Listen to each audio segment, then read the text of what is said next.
Hello guys, welcome back to my channel. वही system है जिसमें स्पॉट सिक्योर करने के लिए होंग शू और उसके बेस्ट फ्रेंड ने पूरी सुबह मेहनत की थी। बल्कि उसने शाम को साथ में सर्वेलेंस फुटेज चेक करने का सजेशन दिया। दोनों अभी इस बात की खुशी मना रहे थे कि उनका सेम क्लास में एडमिशन हो गया। हाँ, तभी उन्होंने कुछ अजीब नोटिस किया। प्रोफेसर की रोल कॉल लिस्ट में होंग शू का नाम ही नहीं था। जब उसने एकेडमिक ऑफिस में जाकर चेक किया तो उसे बताया गया कि कोर्स उसने खुद कैंसिल कर दिया है। होंग शू बिल्कुल हैरान रह गई। तब उसे याद आया कि वो कुछ देर पहले लाइब्रेरी में सिस्टम लॉगिन करके आई थी और उसके मन में एक खौफनाक शाक पैदा हुआ। क्या ये लियूजुंग ने किया हो सकता है? तभी एक क्लासमेट ने बताया कि उसने होंगशू के बाद उसी कंप्यूटर पर लियूजुंग को देखा था। ये सुनते ही होंगशू अपने डाउट्स और ज़्यादा नहीं छुपा सका और उसने अपने फ्रेंड को सब बता दिया। लेकिन बैड लक से लियूजुंग ने उनकी सारी बात सुन ली। हैरानी की बात यह थी कि लियूजुंग गुस्सा नहीं हुआ और जाते वक्त होंगू को एक ड्रिंक भी दे गया। एक पल के लिए होंगू को लगा शायद उसने लियूजुंग पर शक करके गलती की है और उसे थोड़ा गिल्टी फील हुआ। लेकिन शाम 6 बजे तक लियूजुंग नहीं आया। होंगू ने सोचा कि शायद गिल्ट की वजह से वो उसे अवॉइड कर रहा है। उसे ये नहीं पता था कि लियूजुंग को पहले से ही असली कल्प्रिट के बारे में सब बताता था। उसने स्कूल बुली को ढूंढ निकाला और उसे उसकी गलती कबूल भी करवा ली। इसी बीच होंग ने सर्वेलेंस फुटेज चेक की और उसे समझ आ गया कि लियूजुंग इस सब के पीछे नहीं था। तभी रास्ते में दोनों की अचानक मुलाकात हो गई।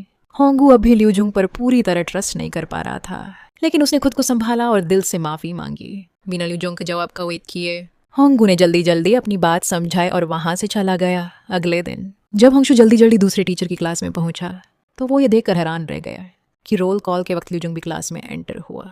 वो आकर होंगू के बिल्कुल पास बैठ गया और पहले के बिल्कुल उल्टा उसने उसे बड़े वार्मली ग्रीट भी किया। ये सब देखकर होंगशू और ज्यादा अनईजी फील करने लगा। लियूजुंग का डार्क साइड देखने के बाद होंगशू पहले ही टेंशन में था, इसलिए जैसे ही क्लास खत्म हुई वो फिर से चुपचाप वहां से निकल गया।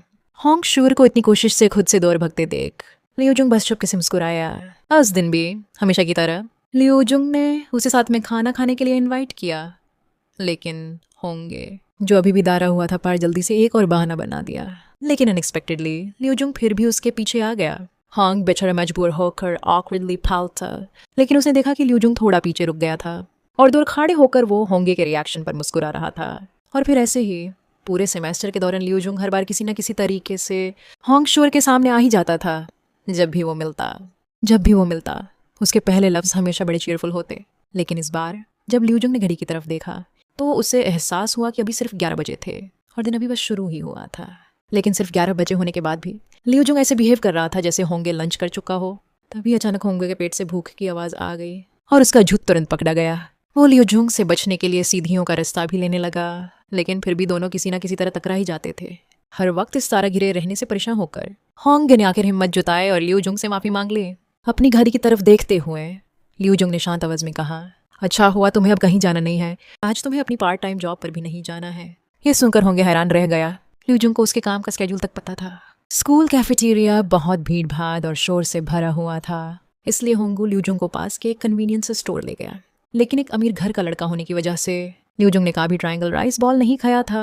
जब होंगू ने उसे ऑकवर्ड तरीके से पैकेट खोलते देखा तो उसने अपना खुद का नीटली खोला हुआ राइस बॉल उसे दे दिया। उस पल भी होंगशू खुद को बार बार याद दिला रहा था कि लियोजोंग की जेंटल स्माइल से बेवकूफ नहीं बनना है। फिर लियोजोंग ने बार बार उसे खाने के लिए खींच लाने पर माफी मांगी।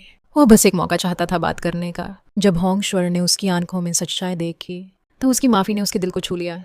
उसे एहसास हुआ कि अब वो इस सिचुएशन से और भाग नहीं सकता और धीरे धीरे दोनों के बीच का रिश्ता नरम पड़ने लगा। एक दिन क्लास में होंगशुअर का लैपटॉप खराब हो गया और जब आसपास किसी ने मदद नहीं की तो लियूजुंग ने बिना एक पल सोचे अपना लैपटॉप उसे दे दिया। सिर्फ इतना ही नहीं, क्लास के दौरान भी वो उसकी हेल्प करने के लिए बीच में आया। बाद में जब होंगशुअर का लैपटॉप सुई तंग ऐसे प्रिंट करते वक्त हंग हो गया तो लियूजुंग ने तुरंत उसकी परेशानी नोटिस कर ली। लियूजुंग ने होंगशुअर की एंग्शियस नजर देख ली और तुरंत उसकी मदद के लिए आ गया। दोनों का इतना करीब होना होंगशुअर को काफी नर्वस और फ्लस्ट्रेड कर गया, खासकर इसलिए क्योंकि यह सब जूयन ने देख लिया और यूस और भी ज्यादा जालन होने लगी। अपनी इसी तदी जलसी में जूयन चुपके से ऑफिस में घुस गई और होंगशुअर का ऐसे चुरा लिया, लेकिन वो वहीं पकड़ी गए। हैरानी की बात यह थी कि उसे जरा भी गिल्ट फील नहीं हुआ।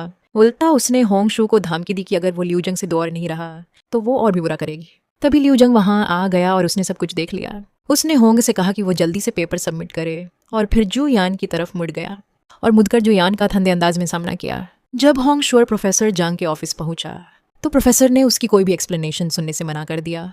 लेकिन तभी लियूजुंग वहां आ गया और उसने कहा कि होंगशुअर का पेपर कलेक्ट करना वो खुद भूल गया था लियू जुंग की बात पर प्रोफेसर ने लेट सबमिशन एक्सेप्ट कर लिया। लियू जुंग बार बार उसकी मदद करता रहा और धीरे धीरे होंगशू का शक कम होने लगा। उसने अपनी गार्ड थोड़ी नीचे कर दी। फिर ग्रेजुएशन फोटोशूट वाले दिन होंगशू को एक दूसरे सीनियर के लैपटॉप में कुछ एविडेंस मिला, ऐसा सबूत जो लियू जुंग ने कभी स्कूल बुली को पार्टी फंड्स चुराने के लिए रिपोर्ट किया था। यह सच जानकर होंगशू की उसके बारे में पूरी सोच में डाल गई।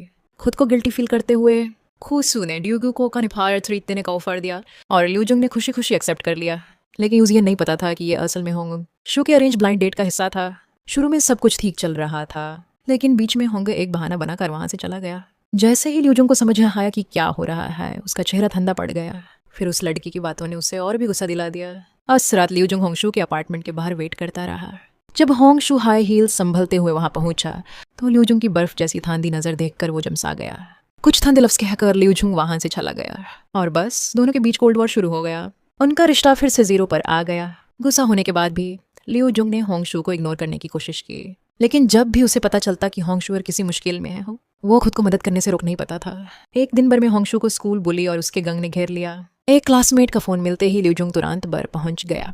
उसने होंगशू को उन लोगों से बचाया। गुस्से में न्यूज टैक्सी में बिठाया ताकि वो सेफली घर पहुंच सके।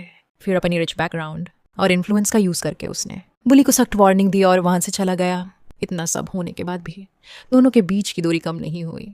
फिर ग्रुप प्रेजेंटेशन का दिन आया, बदकिस्मती से होंगू के टीममेट्स ने कोई काम नहीं किया और उसे पूरी रात जगकर पूरा प्रोजेक्ट अकेला कंप्लीट करना पड़ा। लेकिन जब प्रेजेंटेशन का वक्त आया, बाकी 3 मेंबर्स को कंटेंट के बारे में कुछ पता ही नहीं था। प्रोफेसर जांग ने तुरंत समझ लिया कि टीम वर्क नहीं हुआ है और सबको, मेहनती होंगशू को भी पूर ग्रेड दे दिया। ये होंगशू के लिए बहुत बड़ा झटका था। तभी उसका best friend Paul holiday trip के बारे में एक्साइटेड होकर बात करने आया, लेकिन होंगशू पहले ही अपसेट था। पॉल की चीयरफुल एनर्जी उस वक्त उसे इरिटेट कर गई और आखिरकार बात एक आर्ग्यूमेंट में बदल गई। पॉल हर्ट और कंफ्यूज्ड होकर वहां से चला गया, जबकि होंगशू पॉल के चले जाने के बाद होंगशू चुपचाप सड़कों पर भटकता रहा और लियू जुंग दूर से ये सब देख रहा था, होंगे के लिए बुरा महसूस करते हुए। लियू जुंग चुपके से उसके पीछे पीछे चलता रहा और धीमी सुनहरी शाम के नीचे उसे घर तक छोड़ आया।